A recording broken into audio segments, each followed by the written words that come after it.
மிக முக்கியமாக மிகவும் மேன்மையாக சொல்லப்பட்ட இந்த ரமலான் மாதத்தை நாம் அடைந்திருக்கின்றோம். இந்த ரமலான் மாதத்தை அடைந்த நமக்கு அல்லாஹ் ரப்பல் ஆலமீன் ஏராளமான நன்மைகளை வாரி வழங்க காத்திருக்கின்றான். எனவே இந்த ரமலானுடைய சில முக்கியமான அடிப்படையான விஷயங்களை நாம் தெரிந்து கொண்டால் வரும் காலங்களில் நமது ரமலானை இந்த ரமலான் மாத நோன்பை வணக்க வழிபாடுகளை சிறந்த முறையில் கழிப்பதற்கு நமக்கு பயனுள்ளதாக இருக்கும் என்கிற அடிப்படையில் சில விஷயங்களை உங்களுக்கு பகிர்ந்து கொள்ள ஆசைப்படுகின்றேன். நபிகள் நாயகம் ஸல்லல்லாஹு அலைஹி வஸல்லம் அவங்க சொல்றாங்க, ரமலான் மாதம் வந்துவிட்டால் சொர்க்கத்தின் வாசல்கள் திறக்கப்படும், நரகத்தின் வாசல்கள் மூடப்படும், ஷைத்தான்கள் சங்கிலியிடப்படுவர். பொதுவாக இந்த மனிதனுக்கு அல்லாஹ் யாரை மிக பகிரங்கமான விரோதியாக ஆக்கியிருக்கிறார் என்று சொன்னால் ஷைத்தானைத்தான் பகிரங்கமான விரோதியாக ஆக்கியிருக்கின்றார். நம்மை நரக படுகொலிக்கு இழுத்து செல்வதில் மிகவும் மும்முரமாகவும் மிகவும் விறுவிறுப்பாகவும் செயல்படக்கூடியவன் இந்த ஷைத்தான். அந்த ஷைத்தானுக்கு விலங்கிடப்படக்கூடிய ஒரு மாதம் இருக்கிறது என்று சொன்னால் அது இந்த ரமலான் மாதம் தான்.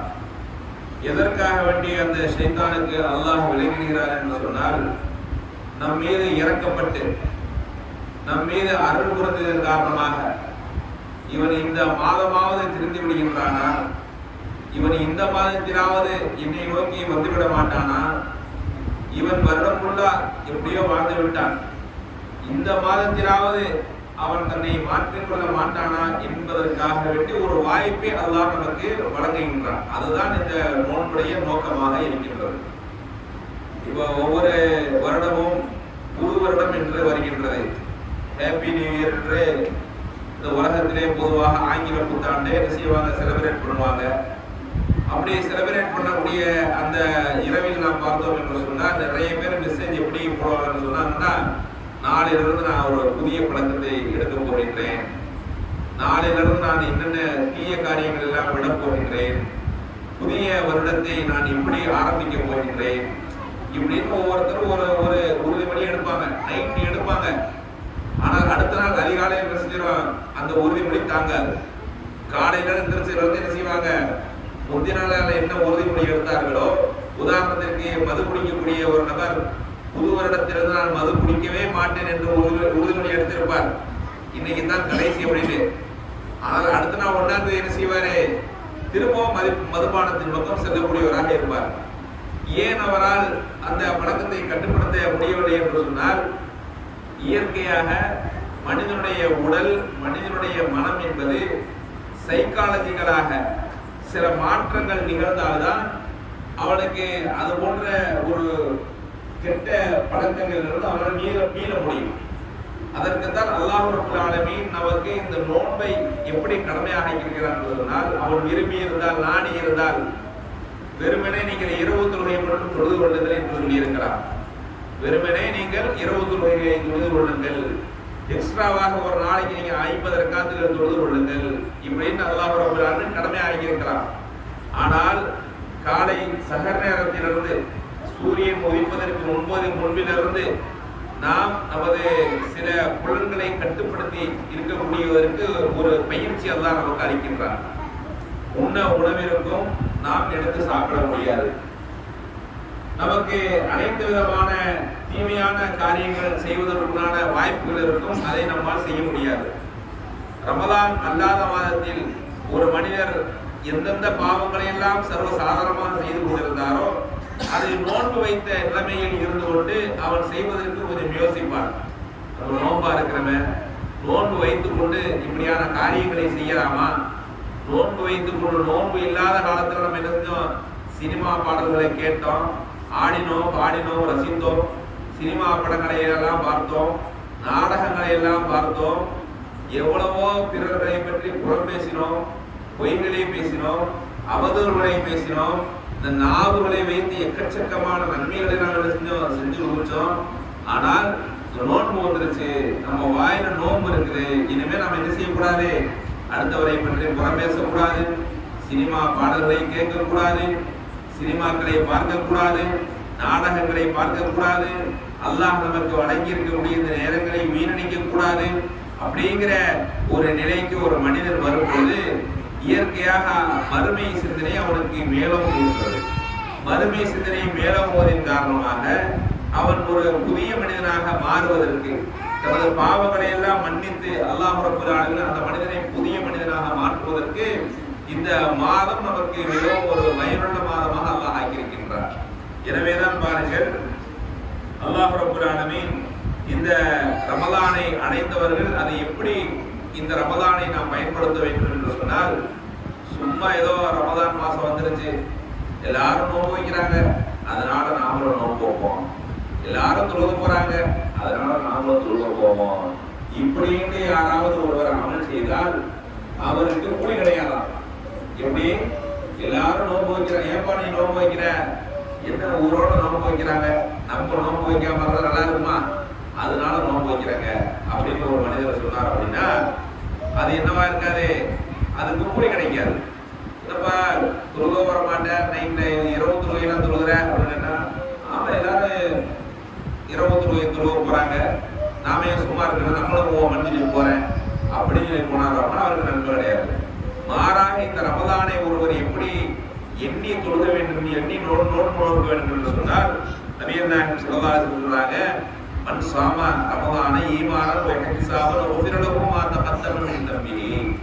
எவர் ஒருவர் இந்த ரமலான் மாதத்திலே நன்மையை எதிர்பார்த்து, நீங்க இங்கதான் இந்த வார்த்தையை கவனிக்கிறேன், என்ன சொல்றாங்க, நன்மையை எதிர்பார்த்து, இறைவா எனக்கு இந்த நோன்பின் மூலமாக பல நன்மைகளை கொடு அப்படின்னு எதிர்பார்த்து யார் இந்த ரமலானுடைய நோன்பை வைக்கின்றாரோ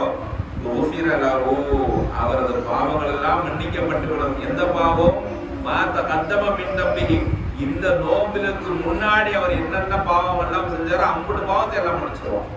எவ்வளவு பெரிய ஒரு ஆஃபர் பாருங்க நமக்கு இந்த ரமலான் மாதம். எப்படிப்பட்ட மாதம் அப்படின்னா, நம்முடைய பாவங்களை எல்லாம் அப்படியே உதிர்த்து விடக்கூடிய ஒரு மாதம். இந்த ரமலான் மாதம் முடிச்சு நமக்கு மௌத்து வந்து சொல்லுவீங்களேன், கிட்டத்தட்ட நம்ம என்ன செய்யலாம், பாஸ் ஆகி சொல்றதுக்கு போயிடலாம். அப்படிப்பட்ட ஒரு மாசம். கிட்டத்தட்ட நம்ம பாவ சுமைகள் எல்லாம் என்ன செஞ்சிடும், நம்மை விட்டு இறக்கி விடக்கூடிய ஒரு அருமையான ஒரு மாதம். அதுக்குதான் ரசூலுல்லாஹி ஸல்லல்லாஹு அலைஹி வஸல்லம் சொல்றாங்க, உஃபிர லஹு மா தகத்தம மின் தம்பிஹி, அவர் செய்த பாவங்கள் எல்லாம் மன்னிக்கப்பட்டுவிடும். சரிப்பா, ரமலான் மாசம் நோன்பு வச்சா மட்டும்தான் செய்த பாவங்கள் எல்லாம் மன்னிக்கப்பட்டுவிடுமா? இரவு தொழுகை போய் தொழுகிறோம், அந்த இரவு தொழுகை நீ எப்படி போய் தொழுவணும், எல்லாருமே தொழுகிறாங்களா அப்படின்னு போய் தொழுகக்கூடாதுப்பா. மன் காம ரமலான, யார் ஒருவர் ரமலானில் இரவு நின்று வணங்குகின்றாரோ, ஈமானன் நம்பிக்கையோடும், இஹ்திசாபன் நன்மையை எதிர்பார்த்தும் இந்த இரவில் நின்று தொழுகின்றாரோ, இறைவனை நின்று வணங்குகின்றாரோ, உஃபிர லஹு மா தகத்தம மின் தம்பிஹி, அவர் செய்த முன் பாவங்கள் எல்லாம் மன்னிக்கப்பட்டுவிடும். அப்ப அல்லாஹ் எப்படி நமக்கு பயிற்சி கொடுக்குறான் அப்படின்னா, இங்க பாரு, நீ இதுக்கு முன்னாடி நான் பாவம் செஞ்சிருப்பேன், அதையெல்லாம் நான் விட்டு அதையெல்லாம் நான் மன்னிச்சிடறேன், இந்த மாசம் நீ ஒழுங்கா நோன்பு வச்சு ஒழுங்கா நீ இந்த இரவு தொழுகையை தொழுதுட்டு வா, உடைய நான் பாசகர உள்ள வழியை நான் காமிக்கிறேன் அப்படின்னு அல்லாஹ் என்ன செய்யறான், நமக்கு அழைப்பு கொடுக்கின்றான். எனவே இந்த மாதத்தை நாம் எப்படி பயன்படுத்திக் கொள்ள வேண்டும் என்று சொன்னால், நம்மை நோக்கி அழகான ஒரு காற்றடிக்கின்றது, ஒரு வாய்ப்பை எல்லாம் நமக்கு தந்திருக்கின்றான். எனவே இந்த வாய்ப்பை நாம் என்ன செய்ய வேண்டும், பயன்படுத்திக் கொள்ள வேண்டுமே தவிர மாறா என்ன செய்யக்கூடாது, வீணடித்து விடக்கூடாது. வீணடித்தால் என்னாகும், இதை விட ஒரு கை சேதம் நமக்கு எதுவுமே இல்லை. ஏன் அப்படின்னா ரசூலுல்லாஹ் சொல்றாங்க, எவன் ஒருவன் இந்த ரமலான் மாதத்தை அடைந்து அல்லாஹ்விடம் இருந்து பாவ மன்னிப்பை பெறவில்லையோ, அவனது மூக்கு மன்னிக்கப்பட்டு முடிகிறான். ஏன் அப்படின்னா இந்த அல்லாஹ் மன்னிக்கிறதுக்கு இதை விட ஒரு மாசம் எந்த மாசம் இருக்குங்கிறாங்க. அல்லாஹ் மன்னிக்கிறதுக்குறான மாசமே இந்த ரமலான் மாசம் தானப்பா. இந்த மாசத்துல கூட நீ அல்லாஹ்வுடைய மன்னிப்பையும் அன்பையும் அருளையும் பெறவில்லை என்றால் அப்படின்னா ஒண்ணுமே செய்ய முடியாது அப்படிங்கிற மாதிரி ரசூலுல்லாஹி ஸல்லல்லாஹு அலைஹி வஸல்லம் சொல்றாங்க. எனவே அல்லாஹ் ரப்பல் ஆலமீன் இந்த ரமலானுடைய அந்த நோன்பாளிகளை பார்த்து, நோன்பாளிகள் திருந்துவதை பார்த்து, இந்த மனிதன் தன்னுடைய வாழ்க்கையை திருத்துவதை பார்த்து ரொம்ப சந்தோஷப்படுதான் என்ன செய்யறான், நிறைய கூலிகளை வழங்குவதாக சொல்றான். நோன்பாளிக்கு 2 சந்தோஷங்கள் உண்டு. ஒன்று, நோன்பு திறக்கும் நேரத்தில் பிசிக்கலா நம்ம சந்தோஷப்படுறோம். அல்ஹம்துலில்லாஹ், காலையில நம்ம என்ன செஞ்சிருவோம், தாகத்தோடு இருந்தோம், பசியோடு இருந்தோம், நல்ல வேலை நம்ம என்ன செய்ய நோன்பு திறக்க போறோம்னு சொல்லி இயற்கையாக ஒரு சந்தோஷம் வருமே, இது ஒரு சந்தோஷம்.